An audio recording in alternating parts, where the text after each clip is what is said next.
নমস্কার বন্ধুরা, আজকে রান্না করছি ভেটকি মাছের ঝোল। তার জন্য কচু, আলু, পেঁয়াজ কেটে নিয়েছি। এদিকে চলে এসেছি মাছে। দেখুন, একটা লেজে নিয়েছি।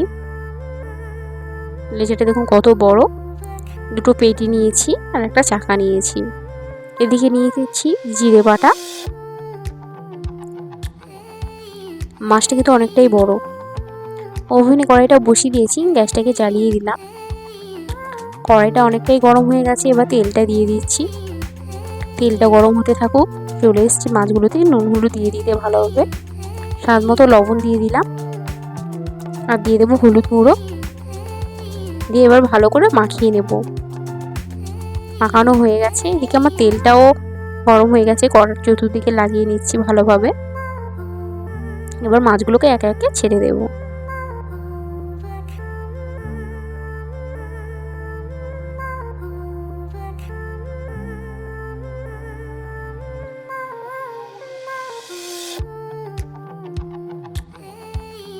উল্টে নিলাম। একদিকটা ভাজা হয়ে গেছে, তাই অন্য দিকটা উল্টে নিচ্ছি।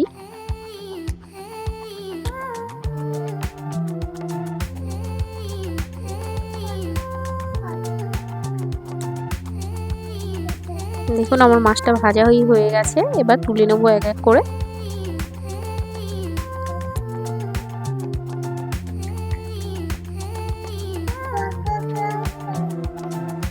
মাছগুলো সব তোলা হয়ে গেছে। এবার ওই তেলের মধ্যে পেঁয়াজ কুচি দিয়ে দিচ্ছি। একটু লাল লাল করে ভেজে নেব।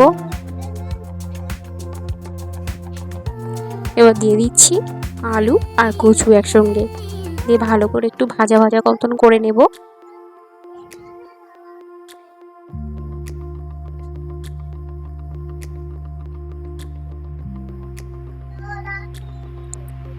দেখুন, মাছটা একদম লাল করে ভেজে নিয়েছি। দিয়ে দিচ্ছি লবণ, হলুদ গুঁড়ো আর খুব সামান্য লঙ্কার গুঁড়ো দিয়ে দিচ্ছি, কারণ মামামও এই তরকারি খাবে। খুব অল্প পরিমাণেই দিচ্ছি। দিয়ে ভালো করে নাড়াচাড়া করে নিচ্ছি। একটু ভাজা ভাজা লাল লাল করে নেব ভেজে। এবার দিয়ে দেবো জিরে বাটা। দিয়ে ভালো করে নাড়াচাড়া করে নিচ্ছি, কষিয়ে নিচ্ছি যতক্ষণ না কড়ার গায়ে লেগে না যাচ্ছে। এবার দিয়ে দেবো জল পরিমাণ মতন। আলু সিদ্ধ হবে, কচু সিদ্ধ হবে। দেখুন, ঝোল আমার অনেকটাই ফুটে গেছে। আলু কচু সিদ্ধ হয়ে গেছে। এবার মাছগুলোকে দিয়ে দেবো একসঙ্গে।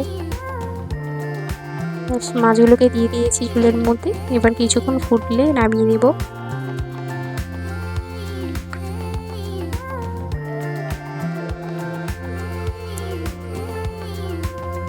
এবারে গ্যাস ওভেনটা বন্ধ করে দিয়েছি। দেখুন, নামিয়েও নিয়েছি। কত সুন্দর কালার এসছে। মাখা মাখা করেছি কচু আলু ঝোল। সবাই ভালো থাকবেন, সুস্থ থাকবেন। সকলকে ধন্যবাদ।